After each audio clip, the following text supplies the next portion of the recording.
ibibigay namin, hindi para hadlangan ng mga pangarap mo.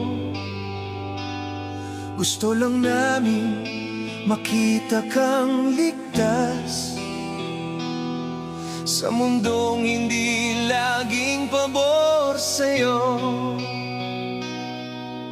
Alam namin gusto mong sumubok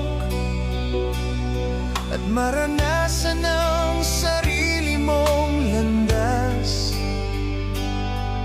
pero sana sa bawat hakbang mo, dalhin mo ang mga aral na iniwan namin.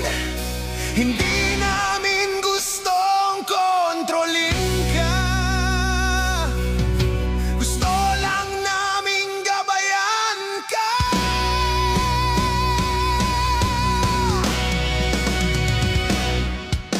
Anak, makinig ka sana, hindi lahat ng mali ay kailangang maranasan pa. May mga sugat na pwede mong iwasan kung susundin mo lang ang mga payo namin noon pa. Anak, makinig ka sana, habang nandito pa kami sa tabi mo. Darating ang araw na ikaw na lang mag-isa.